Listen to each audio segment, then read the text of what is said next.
Aujourd'hui, je me retrouve à la belle ville de Dijon, située en France, capitale de la Bourgogne historique, et je veux que vous m'accompagniez pour découvrir les lieux plus importants de cette ville.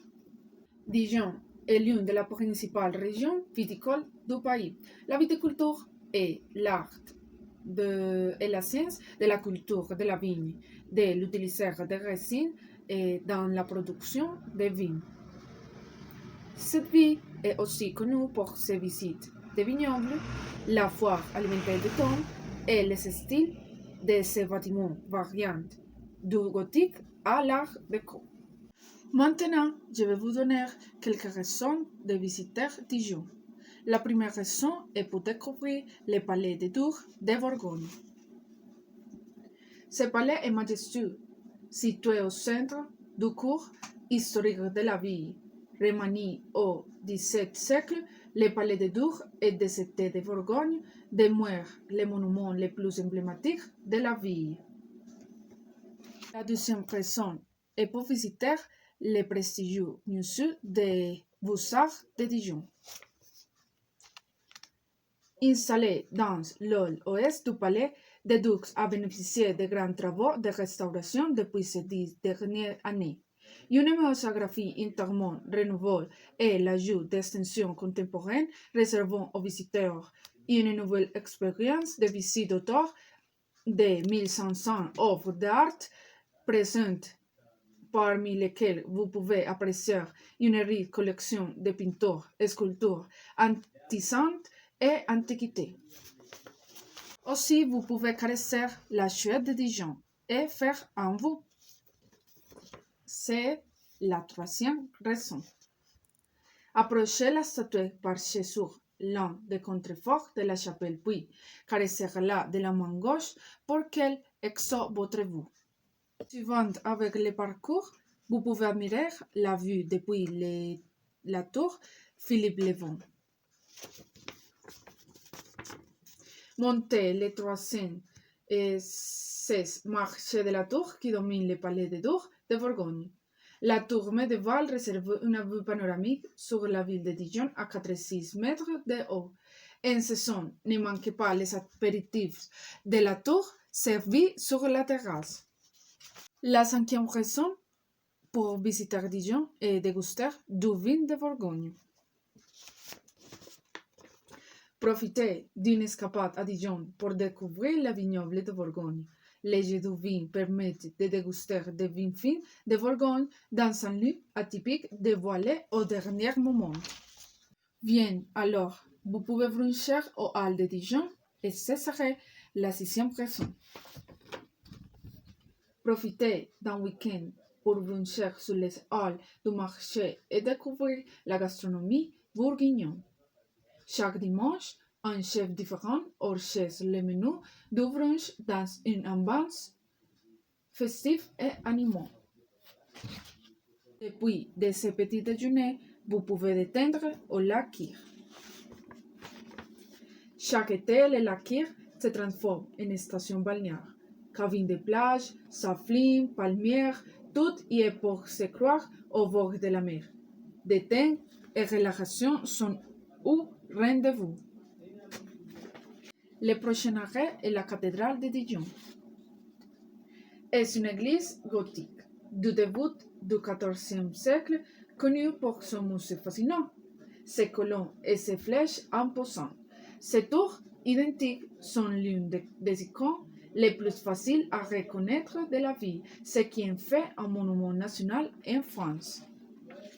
Si vous êtes les amoureux des plantes et d'espaces verts, je vous recommande visiter le jardin botanique de l'Arquebuse. Et également un arboretum de 5 hectares. C'est aussi un jardin public, un grosserie, un musée d'histoire naturelle et technologie, ainsi qu'un planétarium. Et ce jardin botanique est membre des prestigieux jardins botaniques de France et des pays francophones. En suivant avec l'itinéraire, un autre lieu aussi important et attractif est la Porte Guillaume de Dijon. est un monument datant du XVIIIe siècle, érigé à l'emplacement d'une ancienne porte du Moyen-Âge. Bas-relief sur la porte-Dijon représente la ville de Dijon ou la place d'Arcy. Et finalement, je veux dire que Dijon est capitale verte européenne. Aujourd'hui, je vous parler de Jean-Pierre Texian. Je l'ai connu une journée comme les autres, et pour une chanson qui s'appelle Sur les filles. Il m'était impossible d'arrêter de l'écouter. Et de plus, l'image de la vidéo m'a apporté de très bons souvenirs, les meilleurs de ma vie. Cette est l'image de la vidéo.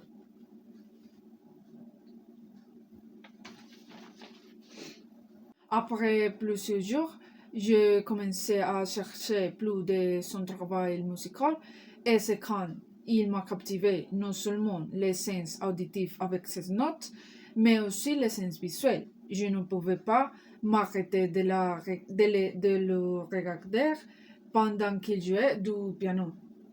Jean-Pierre est un musicien et compositeur français, reconnu dans le monde entier pour ses incroyables bandes sonores, dont Amélie et Goodbye Lenin. Durant son enfance, il a étudié dans divers conservatoires de Rennes, Nantes et Bologne, entre autres. Il a étudié le violon, le piano et plus tard la guitare et la composition, bien qu'il ne se soit pas limité à ces instruments car il possède également une grande technique dans l'accordéon et le piano joué. Un autre instrument à souligner est la guitare électrique, devenu l'instrument principal de ses concerts depuis la sortie de l'album On Tour. Il a développé sa jeunesse entre le rock et la chanson. Il a eu un groupe de rock à l'adolescence et pour la musique classique influencée par ses études au conservatoire.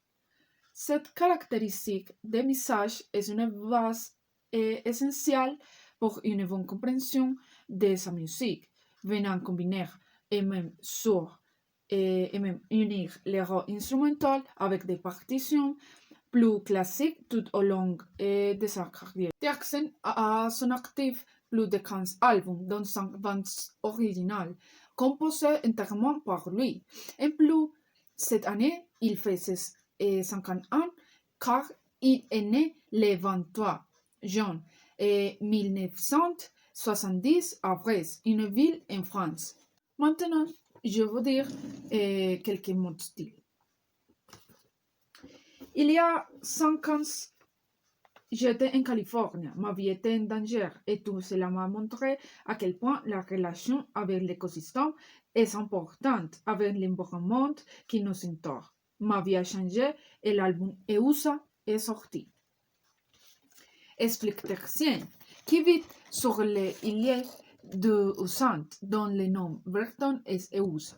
Il travaille là et il a construit un studio d'escale où il enregistre. Comme autrefois, dans les années 70, de façon analogique, parce que la vie n'est pas des nombres, je vous présente ma musique comme une réalité. Dans EUSA, il a commencé à transférer ses idées écologistes sur sa musique qui comprenait des enregistrements intégrés du terrain mélangés à ses compositions. Et une autre phrase de lui est « Ni la vie ni la musique ne sont pas des nombres ».